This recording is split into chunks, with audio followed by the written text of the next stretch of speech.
Hello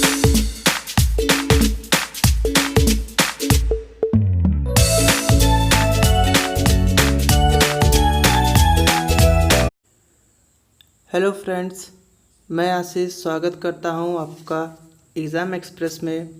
पिछले video में हम सभी ने चार्ज और उसके प्रॉपर्टीज़ के बारे में पढ़ा। आज के इस वीडियो में हम पढ़ने वाले हैं इलेक्ट्रिक करंट के बारे में। जैसा कि पिछले वीडियो में बताया गया है, इलेक्ट्रिसिटी के दो ब्रांच होते हैं, एक इलेक्ट्रोस्टैटिक और दूसरा करंट इलेक्ट्रिसिटी।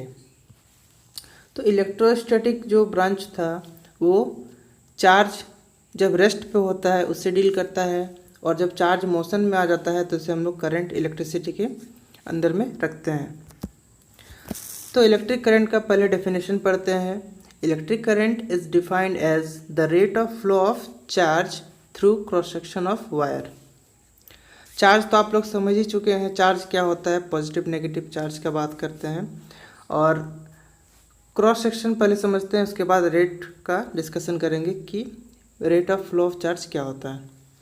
तो जैसे कि कोई भी वायर है, मान लीजिए कि ये एक वायर है और इस वायर के लेंथ के परपेंडिकुलरली अगर हम लोग एक कट लगाते हैं, एक सेक्शन लगाते हैं या सेक्शन काटते हैं, तो जो एरिया मिलता है, तो आप लोग किसी भी वायर को काटेंगे तो आप लोगों को एक सर्कुलर एंड देखने को मिलेगा। मान लीजिए ये कटा हुआ भाग, इस वायर का कटा हुआ ये वाला भाग का ये एंड क्या है, सर्कुलर यहाँ पे दिखाई देगा। इसको जूम करके देखिए, फिगर में दिखाया गया है कि ये जो पार्ट है ये क्या है, क्रॉस सेक्शन है, सर्कुलर दिख रहा है। तो जनरली सर्कुलर होते हैं, ये किसी भी शेप का हो सकता है, स्क्वायर हो सकता है, रेक्टेंगुलर हो सकता है। तो क्रॉस सेक्शन अभी हम लोग सर्कुलर मानते हैं। तो ये क्रॉस सेक्शन हो गया। अब कोई भी जो कंडक्टर है वो किससे बना हुआ है, वो बना हुआ है पॉजिटिव न्यूक्लियस से। ये देखिए ब्लू कलर में जो प्लस लिखा हुआ है वो पॉजिटिव न्यूक्लियस को डिनोट कर रहा है। और साथ में क्या होते हैं, फ्री इलेक्ट्रॉन्स होते हैं जो पूरे कंडक्टर में कहीं भी मूव कर सकते हैं। ये वायलेट कलर के ई साइन इलेक्ट्रॉन को रिप्रेजेंट कर रहे हैं, फ्री इलेक्ट्रॉन्स को रिप्रेजेंट कर रहे हैं। अब क्या होता है, अगर ये कंडक्टर रूम टेम्परेचर पर रहे और इस पर कोई भी सेल या बैटरी इसमें कनेक्ट ना किया जाए, तो क्या होता है कि किसी क्रॉस सेक्शन में, मान लीजिए क्रॉस सेक्शन है, तो फ्री इलेक्ट्रॉन्स जो लेफ़्ट टू राइट मूव कर रहे हैं या राइट टू लेफ़्ट मूव कर रहे हैं, दोनों का नंबर क्या होता है, इक्वल होता है। इसीलिए इसमें कोई भी करंट देखा नहीं जाता है, या करंट जो है वो बहुत नेग्लिजिबल होता है। लेकिन अब क्या होता है, जब हम लोग इसमें एक सेल या बैटरी के साथ इसको कनेक्ट कर देते हैं, ये सेल है, इसके साथ इसको कनेक्ट करते हैं, तो सेल का जो पॉजिटिव एंड है, पॉजिटिव टर्मिनल है, जो बड़े लाइन में दिखाया गया है, वो क्या होगा, इस कंडक्टर से जुड़ा हुआ है। तो ये कंडक्टर का एंड पॉजिटिव चार्ज बिहेव करेगा, और जो नेगेटिव टर्मिनल जिससे जुड़ा हुआ है वो नेगेटिवली चार्ज बिहेव करेगा। अब ये सारे फ्री इलेक्ट्रॉन्स अलाइन हो जाते हैं एक डायरेक्शन में, ताकि वो पॉजिटिव टर्मिनल की तरफ मूव कर सके। ये इलेक्ट्रॉन्स इस तरह से अलाइन हो गए ताकि वो पॉजिटिव चार्ज की तरफ मूव कर सके। लेकिन इसके मूवमेंट में डिफ़िकल्टी क्या आती है, तो जब ये पॉजिटिव चार्ज प्लेट इसको अट्रैक्ट करता है, तो उसी प्लेस पे जो बीच में पॉजिटिवली चार्ज न्यूक्लियस है उसको भी अट्रैक्ट करता है।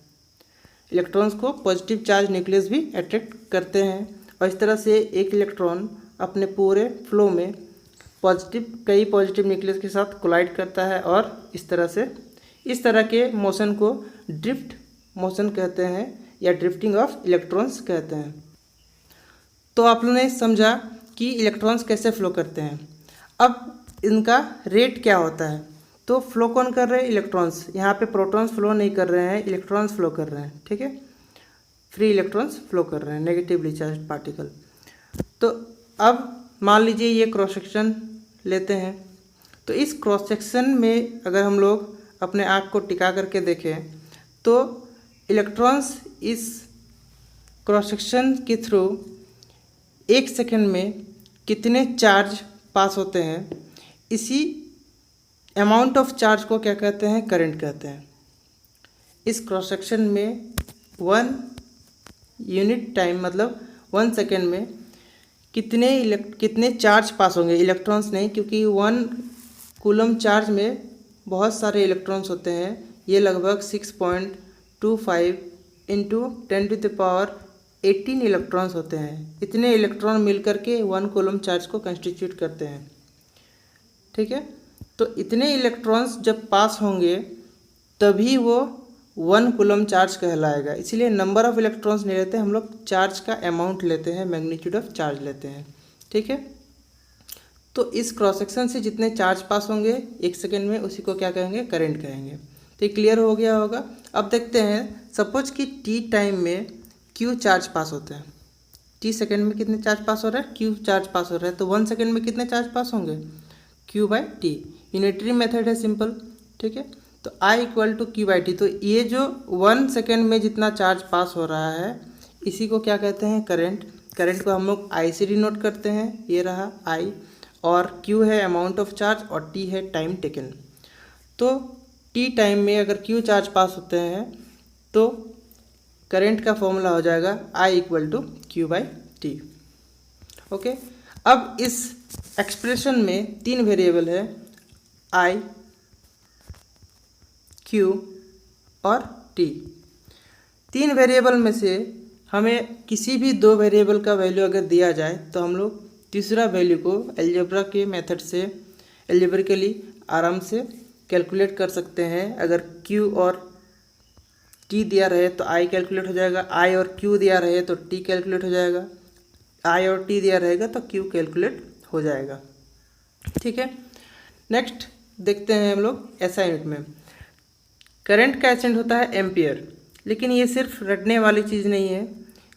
एम्पियर आप लोग रट लीजिएगा कि करंट का वैल्यू, करंट का जो एसेंट होता है क्या होता है, एम्पियर होता है। लेकिन इसमें बहुत सारी समझने वाली बात होती है क्योंकि CBSE क्वेश्चन को घुमाता है। ठीक है, आप लोग को सिर्फ रटने वाले नॉलेज के बेसिस पे आप CBSE एग्ज़ाम पास नहीं कर सकते। तो यहाँ पे करंट का एसेंट क्या होगा, तो करंट इक्वल टू हम लोगों ने जाना Q बाई टी। तो यहाँ पे Q का एसेंट, Q क्या है, चार्ज है। चार्ज का एसेंट क्या होगा, कूलम। और टाइम का एसेंट क्या होता है, टाइम का एसेंट होता है सेकंड। तो कूलम और ये डिवाइड का साइन को हम लोग पर बोल देते हैं। ठीक है, कूलम पर सेकंड, ये किसका एसेंट हो जाएगा, ये हो जाएगा करंट का SI यूनिट। ठीक है, और इसी कूलम पर सेकंड को क्या कहते हैं, एम्पियर कहते हैं। इसी कूलम पर सेकंड को एम्पियर कहते हैं। Ascent of I that means current is coulomb per second and it is called ampere. Ampere एक साइंटिस्ट के ऑनर पे दिया गया है नाम, इसीलिए इसका सिंबल जो होगा वो कैपिटल A से डिनोट किया जाएगा। ठीक है, कोई भी सिंबल जो साइंटिस्ट के नाम पे रिप्रेजेंट होता है या उसके ऑनर पे रिप्रेजेंट किया जाता है तो वो कैपिटल लेटर में रिप्रेजेंट किया जाएगा। तो फाइनली करंट का एसेंट क्या हो गया, एम्पियर। लेकिन एग्जाम में पूछेगा 1 ampere is what, 1 ampere is 1 coulomb per second, that means 1 coulomb by 1 second. ठीक है, तो ये जानना जरूरी है, समझना जरूरी है। बिना समझे आप इस तरह का जो घुमाया हुआ क्वेश्चन है उसका आंसर नहीं कर पाते हैं। अब देखिए 1 एम्पियर क्या है। तो जब भी डेफिनेशन में पूछा जाए कि करंट का SI यूनिट का डेफिनेशन बताइए, तो करंट का SI यूनिट आप लोग बता दीजिएगा कि एम्पियर है, लेकिन उसका डेफिनेशन क्या है, एम्पियर का डेफिनेशन या 1 एम्पियर का डेफिनेशन। तो जब भी एम्पियर का या SI यूनिट ऑफ करंट का डेफिनेशन पूछा जाए तो आप लोग 1 एम्पियर को डिफाइन करेंगे। 1 एम्पियर क्या है, तो अब इसको समझते हैं। 1 एम्पियर क्या है, तो 1 एम्पियर क्या है, एम्पियर होता है करंट। तो हम लोग को आना पड़ेगा करंट के बेसिक इक्वेशन पे। एम्पियर का एसेंट क्या होता है, करंट, सॉरी एम्पियर किसका एसेंट होता है, करंट का होता है। तो करंट का बेसिक फॉर्मूला क्या है, करंट का बेसिक फॉर्मूला हो गया Q बाई टी। ठीक है, अब इसको अगर 1 बनाना है, करंट का यूनिट 1 होगा, सॉरी इसका वैल्यू क्या होगा, 1 होगा, तो चार्ज कितना हो सकता है, तो चार्ज को होना पड़ेगा 1 कूलम, मिनिमम कितना होना चाहिए 1 कूलम, और टाइम कितना होगा सबसे सिंपल में 1 कूलम। तो 1 कूलम बाय 1 कूलम अगर हम लोग कैलकुलेट करेंगे तो 1 आएगा आंसर। दैट मीन्स अगर 1 कूलम चार्ज 1 सेकेंड में पास करें तो जो करंट मिलता है या जो करंट का वैल्यू हम देखते हैं उसको क्या कहते हैं 1 एम्पियर। ये 1 एम्पियर हो गया, ठीक है। तो 1 एम्पियर का डेफिनेशन आप लोगों ने समझ लिया है अच्छी तरह से, सब क्लियर है। अब इस करंट को मेजर करने के लिए हम एक इंस्ट्रूमेंट का यूज़ करते हैं जिसको हम लोग कहते हैं एमीटर। एमीटर एक्चुअली 2 वर्ड से बना है, एम और मीटर। एम शॉर्ट फॉर्म है एम्पियर का, और मीटर मतलब मेजरमेंट करने वाला इंस्ट्रूमेंट। तो एम्पियर मीटर का ये शॉर्ट फॉर्म है एम मीटर, ठीक है। इसलिए इसमें डबल एम है, ध्यान रखिएगा। आप लोग सिंगल एम में लिखते हैं लेकिन ये क्या है डबल एम है। और मीटर का सिंबल क्या है, एक सर्कल के अंदर में ए और पॉजिटिव नेगेटिव टर्मिनल का साइन। तो ये हो गया एमीटर का सिंबल। एमीटर के बारे में कुछ इम्पॉर्टेंट चीज़ें जो बहुत ज़रूरी है, एग्ज़ाम में पूछे जाते हैं कि एमीटर हमेशा किस में कनेक्ट होता है, सीरीज़ में। किस में कनेक्ट होगा, सीरीज में कनेक्ट होगा। और एमीटर का रेजिस्टेंस क्या होता है, बहुत ही लो होता है। अगर एक आइडियल एमीटर को ले लिया जाए तो उसका रेजिस्टेंस कितना होना चाहिए, 0। आइडियली कोई भी इंस्ट्रूमेंट पॉसिबल नहीं होता है, लेकिन अगर आइडियल एमीटर को बनाया जाए तो उसका रेजिस्टेंस कितना होना चाहिए, 0 होना चाहिए, ऐसे वेरी लो होना चाहिए, ठीक है। आप लोग को पूछा जाएगा आइडियल एमीटर तो आप लोग 0 आंसर करेंगे, और रेजिस्टेंस के बारे में अगर ऐसा ऑप्शन दिया रहे तो वेरी लो रेजिस्टेंस होना चाहिए, ठीक है। नेक्स्ट है एमीटर को सीरीज में कनेक्ट करते हैं तो कैसे करेंगे। तो सपोज एक सर्किट हम लोग लेते हैं, तो जिसमें क्या होगा, एक बल्ब होगा, एक सेल होगा, ठीक है। और सपोज इस सर्किट से हम लोग कितना करंट फ्लो हो रहा है उसको निकालना चाहते हैं, तो इसी वायर में कहीं आप कहीं भी लगा सकते हैं, इस वायर में कहीं भी आप एमीटर को कनेक्ट करेंगे, ठीक है। तो आप चाहे एमीटर को यहाँ कनेक्ट कीजिए, ठीक है, एमीटर को आप यहाँ कनेक्ट कीजिए, यहाँ कनेक्ट कीजिए, या कहीं पर कनेक्ट कीजिए, तो वो क्या होगा, करंट उसी एमीटर से फ्लो होना चाहिए, उसके बीच में डाइवर्जन नहीं है, ठीक है। तो ये सीरीज कनेक्शन है क्योंकि ये बल्ब का जो एक एंड है वो एमीटर से जुड़ा है और दूसरा एंड सेल से जुड़ा हुआ है, ठीक है। तो इस तरह का, तो जो एमीटर का एंड पॉजिटिव टर्मिनल से जुड़ा रहेगा उसको हम लोग पॉजिटिव टर्मिनल मार्क करते हैं, और नेगेटिव टर्मिनल जिससे जुड़ा हुआ है उसको नेगेटिव मार्क करते हैं। तो एमीटर को रिप्रेजेंट करने का ये सर्किट में तरीका है, ठीक है। नेक्स्ट पढ़ते हैं इलेक्ट्रिक सर्किट। एक इलेक्ट्रिक सर्किट क्या होता है, वो एक क्लोज्ड कंटिन्यूस पाथ होता है। क्लोज्ड कंटिन्यूस पाथ किसका, इलेक्ट्रिक करंट का। किससे बना हुआ, made of conductor and other electrical component. Conductor से, दैट मीन्स वायर से, और दूसरे इलेक्ट्रिकल कंपोनेंट्स से बने हुए होते हैं। तो उस तरह के क्लोज्ड कंटिन्यूस पाथ को क्या कहते हैं, इलेक्ट्रिक सर्किट कहते हैं, ठीक है। जो किसका पाथ होता है, इलेक्ट्रिक करंट का पाथ होता है। तो ये डेफिनेशन इलेक्ट्रिक सर्किट का है। एक सिंपल इलेक्ट्रिक सर्किट में एक सोर्स होना चाहिए करंट का, दूसरा उस करंट को यूज़ करने के लिए एक डिवाइस होना चाहिए, और उसको ऑन ऑफ करने के लिए एक स्विच होना चाहिए।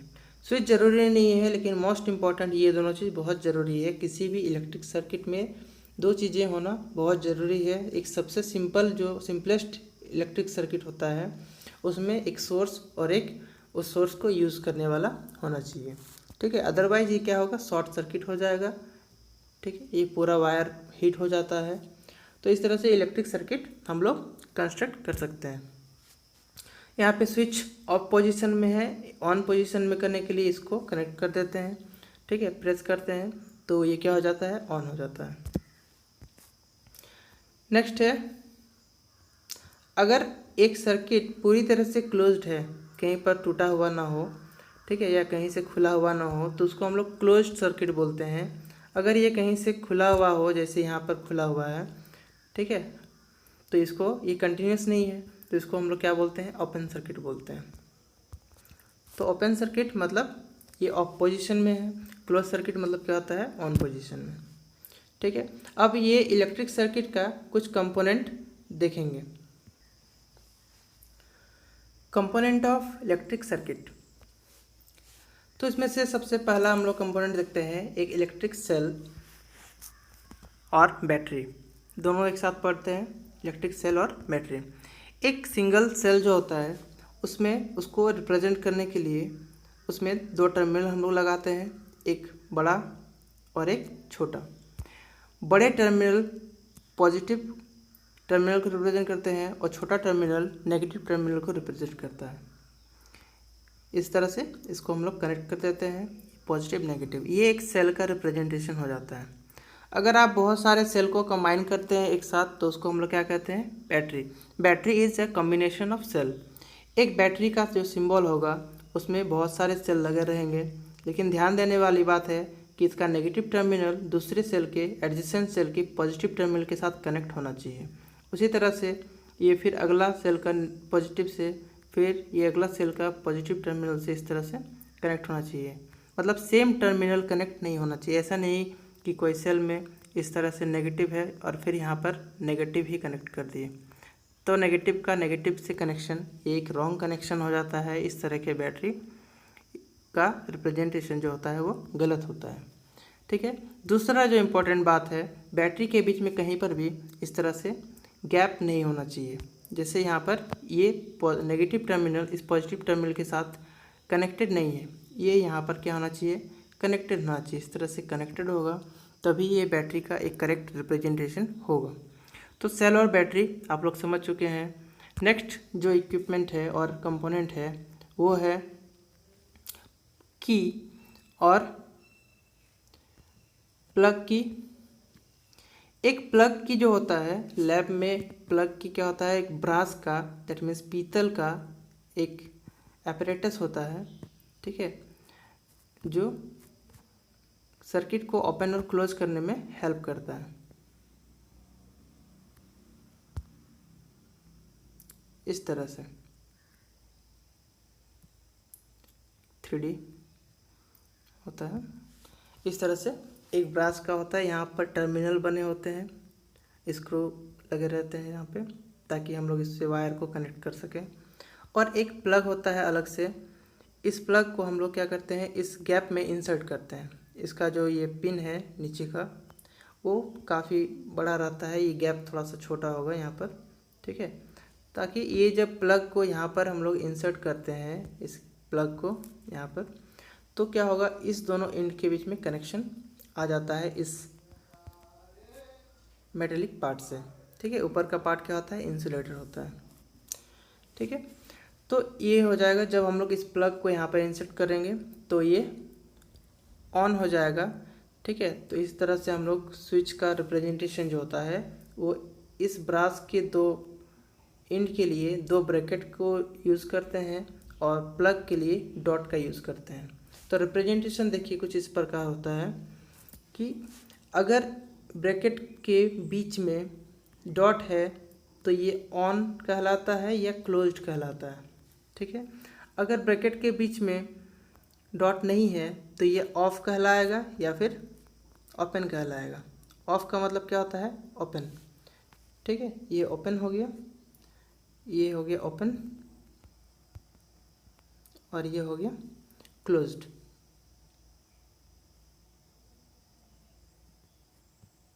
ये हो गया क्लोज्ड। ठीक है, तो ओपन और क्लोज स्विच के बारे में और किस लिए इसका रिप्रेजेंटेशन इस तरह से होता है आप लोग समझ चुके हैं। दूसरा एक तरह का जो की होता है वो होता है प्रेस की, जो आप लोग इलेक्ट्रिसिटी में आप लोग देखे होंगे। तो अगर एक ऑफ या ओपन ये प्रेस की है, ठीक है, एक ओपन प्रेस की को देखेंगे तो इस तरह से होता है।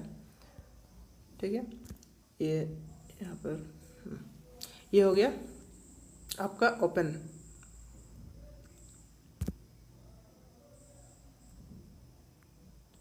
ये हो गया ओपन की। ओपन की को क्या कहते हैं, ओपन की होता है क्लोज, मतलब ऑफ। ये ऑफ को रिप्रेजेंट करेगा। ओपन की किसको रिप्रेजेंट करेगा, ऑफ को। और क्लोज्ड की इस तरह से होगा, थोड़ा सा कोई कंपोनेंट लगा है, इसलिए थोड़ा सा इसको हम लोग क्या करते हैं, उठा देते हैं ये साइन को। ठीक है, ये कंटेक्ट को बता रहा है ये वाला। ठीक है, तो ये जो कंटेक्ट है ये इसको, नेक्स्ट जो कंपोनेंट है वो है वायर जॉइंट और वायर क्रॉसिंग। वायर जॉइंट मतलब कि किसी सर्किट में, किसी प्लेस में दो सर्किट को इस तरह से मान लीजिए कि दो सर्किट के बीच में एक कॉमन इस तरह से है, मतलब वायर को अगर हम लोग ज्वाइन करने का ज़रूरत पड़ा तो इस तरह से एक लाइन, डॉट और किसी भी डायरेक्शन में हम लोग जैसा सुविधा अनुसार इसको वायर जॉइंट को रिप्रेजेंट कर सकते हैं। दूसरा है वायर क्रॉस। वायर क्रॉस में एक वायर होता है और जो दूसरा वायर होता है इसमें जंप करके इस तरह से, ये विदाउट कंटेक्ट, वायर जो है वो दूसरे वायर में टच नहीं हो रहा है, विदाउट कंटेक्ट यहाँ पे क्या है, ये होता है वायर क्रॉस। नेक्स्ट है रजिस्टर, इलेक्ट्रिक बल्ब। रजिस्टर क्या होता है, रजिस्टर एक कंपोनेंट होता है, इलेक्ट्रिकल कंपोनेंट, जो करंट का जो अमाउंट है किसी सर्किट में कम करने के लिए यूज़ किया जाता है, करंट का वैल्यू को कम करने के लिए यूज़ किया जाता है रेजिस्टेंस का। तो इस तरह से हम लोग रेजिस्टेंस को, तो ये रफ जैसा बनाया गया है, मतलब रफ क्या हो गया, जैसे फ्रिक्शन होता है ना, तो फ्रिक्शन का सरफेस को हम लोग इस तरह से रिप्रेजेंट करते हैं। तो ये भी एक तरह से क्या करता है, रोकता है किसको, करंट को रोकता है। जैसे फ्रिक्शन रोकता है मोशन को, उसी तरह से करंट को रोकने के लिए क्या होता है, रजिस्टर। तो रजिस्टर का सिंबल ऐसा होगा। ठीक है, नेक्स्ट है रियोस्टेट और वेरिएबल रजिस्टर। एक बच गया इलेक्ट्रिक बल्ब। इलेक्ट्रिक बल्ब पहले बता दो, तो इलेक्ट्रिक बल्ब का सिंबल इस तरह से आप लोग फिलामेंट बनाइएगा। ठीक है, यहाँ पे घुमा हुआ है इस तरह से ये इलेक्ट्रिक बल्ब। आप लोग चाहे तो इसमें सर्कल भी कर सकते हैं। दूसरा रिप्रेजेंटेशन इस तरह का हो सकता है। ठीक है, वायर के ही बीच में इस तरह से घुमा देंगे और एक सर्कल लगा देंगे, तो ये भी क्या हो जाएगा, बल्ब। बल्ब है तो सामने में बी साइन रिप्रेजेंट करेंगे, यहाँ भी बी साइन रिप्रेजेंट करेंगे, यहाँ भी बी साइन रिप्रेजेंट करेंगे। तो जिस तरह का सिंबल आप लोग को सुविधा, मतलब जिस तरह का सिंबल अच्छा लगे आप लोग रिप्रेजेंट कर सकते हैं। नेक्स्ट है रियोस्टेट। एक रियोस्टेट जो होता है वो एक इलेक्ट्रिकल इक्विपमेंट है या कंपोनेंट है, जिसमें क्या होता है, इसका पहले पिक्चोरियल रिप्रेजेंटेशन आप लोग को दिखा दूँ।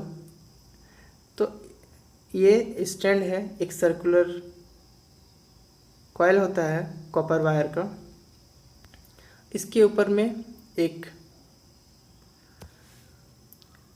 स्लाइडर रहता है, जहाँ पर एक स्लाइडर रखा हुआ है, इसको हम लोग जॉकी कहते हैं। यहाँ पर इसके हेल्प से हम लोग इसको कहीं भी मूव कर सकते हैं आगे पीछे। ठीक है, अब यहाँ पे टर्मिनल की बात करते हैं। एक टर्मिनल यहाँ रहता है, दूसरा टर्मिनल यहाँ रहेगा और तीसरा टर्मिनल जो है इस जगह पर रहता है। ठीक है, और यहाँ पे ये पूरा का पूरा कॉपर कॉइल से बना हुआ है। तो किसी भी वायर में रेजिस्टेंस तो रहता ही है, तो ये जो डिवाइस है वो रेजिस्टेंस को घटाने या बढ़ाने के लिए यूज़ किया जाता है, इसलिए इसको क्या कहते हैं, वेरिएबल रेजिस्टेंस, मतलब इसका रेजिस्टेंस को हम लोग चेंज कर सकते हैं।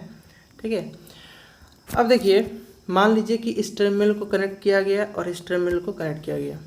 ठीक है, एक रियोस्टेट ही एक ऐसा इक्विपमेंट है जो क्लास 10th के अंडर में पढ़ना है, जिसमें 3 टर्मिनल होते हैं। बाकी क्लास 12th में जो ट्रांजिस्टर होता है उसमें भी, या ट्रायड होता है उसमें भी क्या होता है, 3 टर्मिनल होते हैं। लेकिन अगर आपको क्लास 10th के बेसिस पे पूछा जाए, क्लास 10th के एग्ज़ाम में पूछा जाए कि कौन सा ऐसा कंपोनेंट है जिसमें 3 टर्मिनल होते हैं, तो आप लोग का आंसर क्या होगा, रियोस्टेट होगा या वेरिएबल रजिस्टर होगा। तो यहाँ पे जैसे मान लीजिए कि स्लाइडर यहाँ पर है, ये जो जॉकी है, जॉकी का पोजीशन क्या है, ये है। ठीक है, यहाँ पर तो ये जो जॉकी है ये कनेक्ट यहाँ से है और एक टर्मिनल से इतना सारा वायर आता है इसके पाथ में, तो इसका रेजिस्टेंस कुछ होगा। अब सपोज इस जॉकी को हम लोग क्या करते हैं, यहाँ लेके आते हैं। ठीक है, इसका सेकंड पोजीशन क्या है, ये आपका जॉकी हो गया। ठीक है, ये पोजीशन इसका सेकंड पोजीशन है। तो अब क्या होगा, इसमें इसके थ्रू जो कनेक्शन है उसमें कम वायर जा रहे हैं और इसके थ्रू क्या हो रहे थे, ज़्यादा वायर जा रहे थे। ठीक है, तो ज़्यादा वायर का लेंथ है, इसका मतलब रेजिस्टेंस इस पोजीशन में ज़्यादा होगा और इस पोजीशन में रेजिस्टेंस क्या होगा, कम होगा। ठीक है, इस तरह से हम लोग क्या करते हैं, इसको रेजिस्टेंस का वैल्यू को घटा बढ़ा सकते हैं। तब इसका रिप्रेजेंटेशन के लिए तो इसमें क्या होता है, पहले तो एक रजिस्टर बनाया जाता है, ये रजिस्टर हो गया। और इसको वेरिएबल दिखाने के लिए मेरे पास दो तरीके हैं। पहला, एक तो इस तरह से एरो इसमें से काट देंगे इसके बीच में से, ये मतलब रिप्रेजेंट करता है कि ये क्या है, वेरिएबल है। RH का साइन दे देंगे जो किसका रिप्रेजेंटेशन है, रियोस्टेट। ठीक है, रियोस्टेट को हम लोग शॉर्ट में क्या लिखेंगे, RH। ठीक है, बड़ा R छोटा h लिखिए या दोनों छोटा लिखिए, तो ये RH क्या हो गया, रियोस्टेट। नेक्स्ट जो तरीका है रियोस्टेट को रिप्रेजेंट करने का, वो है कि एरो को न दे करके हम लोग क्या करेंगे, सिंपली एक रजिस्टर बनाएंगे। ठीक है, और इसका तीसरा टर्मिनल इस तरह से रिप्रेजेंट करेंगे। ये जो एरो है ये जॉकी को रिप्रेजेंट करता है, ये रिप्रेजेंटेशन हो गया रियोस्टेट का। 3 टर्मिनल, एक टर्मिनल ये हो गया, दूसरा टर्मिनल ये हो गया और तीसरा टर्मिनल ये हो गया। तो 3 टर्मिनल होते हैं रियोस्टेट में। ठीक है, नेक्स्ट जो कंपोनेंट है वो है एमीटर, वोल्टमीटर और एक कंपोनेंट जो गैल्वेनोमीटर होगा उसके बारे में पढ़ेंगे। तो एमीटर तो आप लोग जानते ही हैं, एमीटर का सिंबल ए होता है, प्लस माइनस टर्मिनल हम लोग इसमें रिप्रेजेंट करते हैं, बैटरी जिस तरह से कनेक्शन किया रहेगा उसके हिसाब से। और इसको हमेशा हम लोग क्या करते हैं, सीरीज में लगाते हैं। किस में कनेक्ट करेंगे, सीरीज में। ठीक है, दूसरा जो है एमीटर क्या है, एमीटर करंट को रिप्रेजेंट करता है। दूसरा जो कंपोनेंट है वो है वोल्टमीटर। के लिए एक सर्कल बनाएंगे, बीच में V का साइन और प्लस माइनस टर्मिनल, तो ये वोल्टमीटर का साइन हो जाएगा। एक और इक्विपमेंट है जो लिस्ट में नहीं दिया हुआ है, क्लास 10th के बेसिस पे नहीं है, लेकिन ये बहुत इंपॉर्टेंट है, पूछ दिए जाते हैं एग्ज़ाम में, जिसका नाम है गैल्वेनोमीटर। गैल्वेनोमीटर में कोई साइन नहीं रहेगा, पॉजिटिव नेगेटिव साइन नहीं रहेगा। ठीक है, ये क्या करता है, ये डिटेक्ट करता है किसको, करंट को। इट डिटेक्ट करंट, चाहे वो कितना भी स्मॉल करंट हो वो उसको क्या कर सकता है, डिटेक्ट कर सकता है। कि गैल्वेनोमीटर जो होता है वो बहुत सेंसिटिव होता है। ठीक है, तो एक गैल्वेनोमीटर में जो इसका निडल होगा वो एकदम ठीक बीचों बीच होता है। अब ये किस तरफ डिफ्लेक्ट करेगा, इस तरफ या इस तरफ डिफ्लेक्ट करेगा, वो डिपेंड करता है कि करंट का डायरेक्शन क्या है, ये या ये। ठीक है, ओरिजिनल क्या होता है, ये इस तरह से सेंटर में 0 पोजीशन पे रहता है गैल्वेनोमीटर। तो गैल्वेनोमीटर क्या करेगा, G साइन से हम लोग इसको रिप्रेजेंट करते हैं, ये करंट को डिटेक्ट करता है। तो यहाँ तक ये हो गए कुछ इंपॉर्टेंट कंपोनेंट जो क्लास 10th के बेसिस का है। नेक्स्ट हम लोग आते हैं डायरेक्शन ऑफ कन्वेंशनल करंट। तो पिछला जब हम लोग करंट का टॉपिक पढ़ रहे थे तो आप लोगों ने देखा कि इलेक्ट्रॉन जो है वो पॉजिटिव टर्मिनल की तरफ मूव होते हैं। ठीक है, इसमें पॉजिटिव टर्मिनल राइट साइड में बनाया गया है, तो हम लोग राइट साइड से देखते हैं इसको। तो यहाँ पे क्या होता है, जो पॉजिटिव टर्मिनल है उस तरफ इलेक्ट्रॉन फ्लो करते हैं। ठीक है, लेकिन जो साइंटिस्ट हम लोग के पुराने रह चुके हैं उन्होंने पॉजिटिव चार्ज के फ्लो को करंट बताया था, लेकिन यहाँ पे किसका फ्लो हो रहा है, यहाँ पर फ्लो हो रहा है नेगेटिव चार्ज का। किसका फ्लो हो रहा है, नेगेटिव चार्ज का फ्लो हो रहा है, लेकिन करंट को डिफाइन कैसे किया गया, पॉजिटिव चार्ज से। इसीलिए ये माना गया है, कन्वेंशन में एक रिवाज है कि इलेक्ट्रॉन का फ्लो जिस तरफ होगा करंट का फ्लो क्या होगा, उसके अपोजिट होगा। मतलब करंट का फ्लो इधर होगा।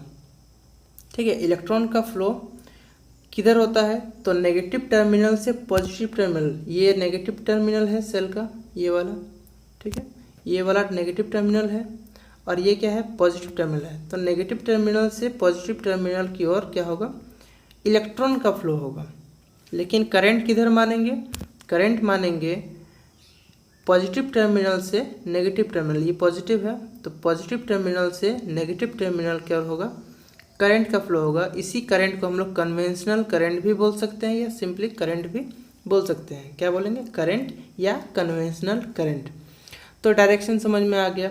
तो यहाँ पे पॉइंट जो नोट करने वाला है उसमें है कि direction of flow of electron in circuit is from negative to positive terminal. Negative से पॉजिटिव की ओर किसका फ्लो होगा? इलेक्ट्रॉन का।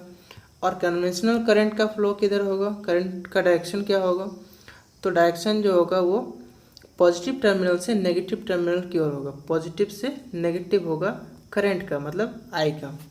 और डायरेक्शन ऑफ कन्वेंशनल करंट क्या होता है? वो opposite of the flow of electron. ये तीन ही चीज़ें जो है एग्जाम में पूछे जाते हैं, कन्वेंशनल करंट का डायरेक्शन और इलेक्ट्रॉन के डायरेक्शन में।